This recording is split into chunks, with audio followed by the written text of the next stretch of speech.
With us, Dick Cheney, the hardline conservative who became one of the most powerful and polarizing vice presidents in US history and a leading advocate for the invasion of Iraq, has died.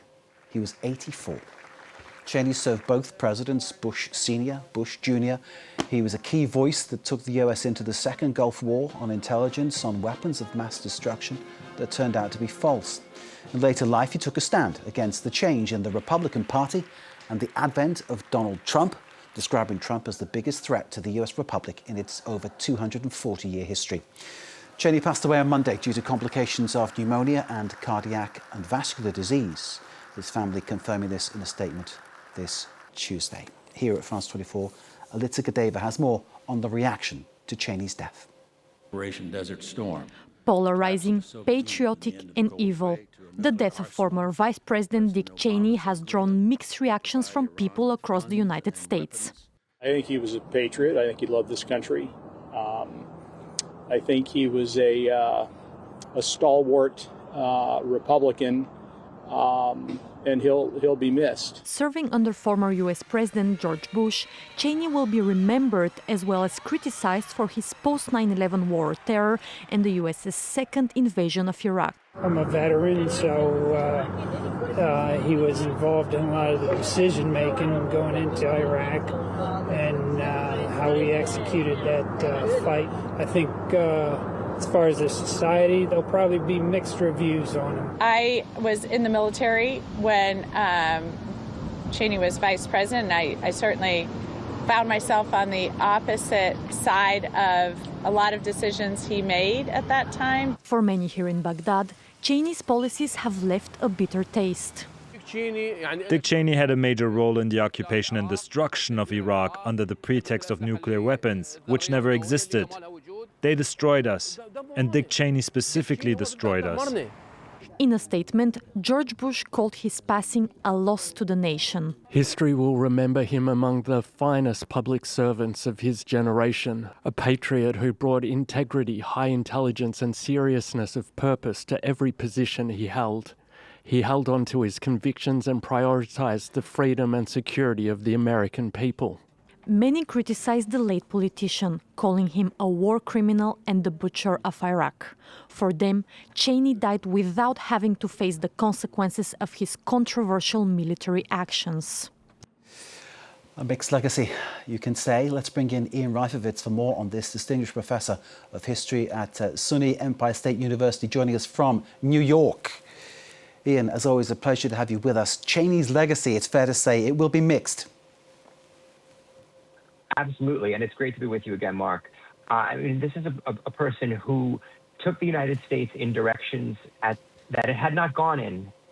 Certainly in the post-Vietnam period, he was pushing the United States hard to not only respond in Afghanistan after 9/11, but in Iraq.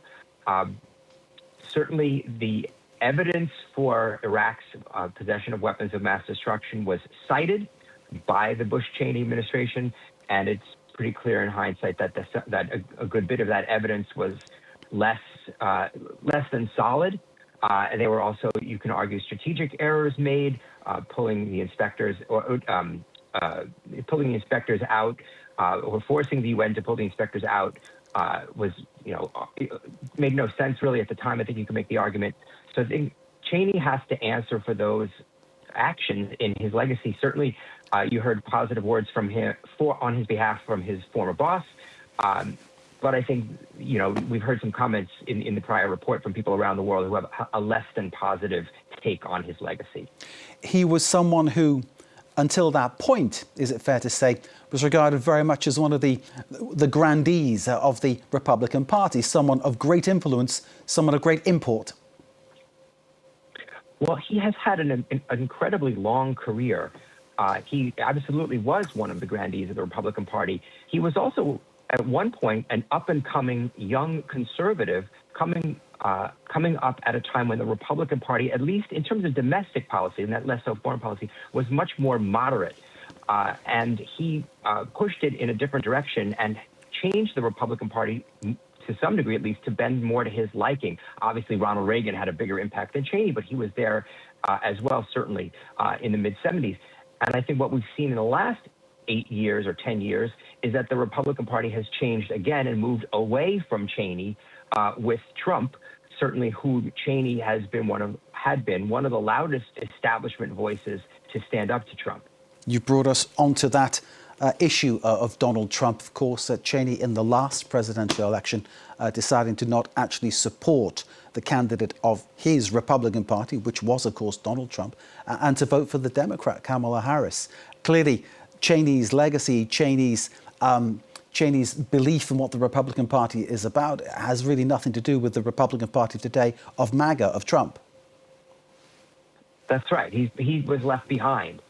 He is the only ex-vice president or president to endorse publicly the presidential candidate of a rival major party. That's never happened before.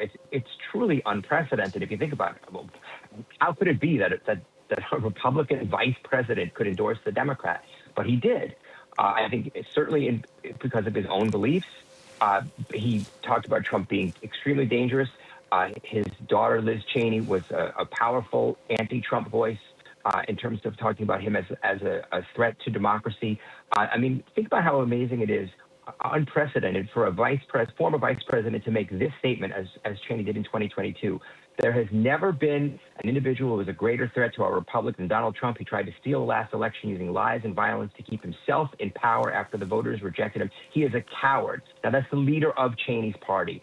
It tells you a lot about where the country and especially the Republican Party has moved since Cheney left office. You make a really interesting series of points here because we can see how the legacy of Cheney will be regarded as very mixed because of this aspect of his personal integrity, which clearly is there, and clearly he believes politically in certain things and is willing to stick with that.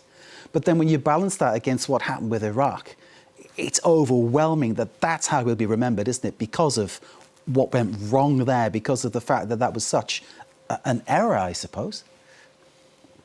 I think you're right. I mean, I think you can certainly make a strong argument that invading Iraq was the single worst foreign policy decision in the history of the United States. For the United States and certainly for the people who were hurt by it, having stood up against Trump and shown great personal courage was really important, and what Cheney did in 2022 and 2024. But ultimately, he failed in that Trump won re-election. Cheney's success in terms of being able to achieve his goal was the foreign policy decision. And so he had a much greater, I think, harmful impact than he did in his positive statements, which ultimately proved ineffective. Ian Reifowitz, Distinguished Professor of History at Empire State University in New York. As always, thank you for joining us. Thank you for giving us this insight into the lifetimes and, of course, legacy of Dick Cheney, who's passed away at the age of 84.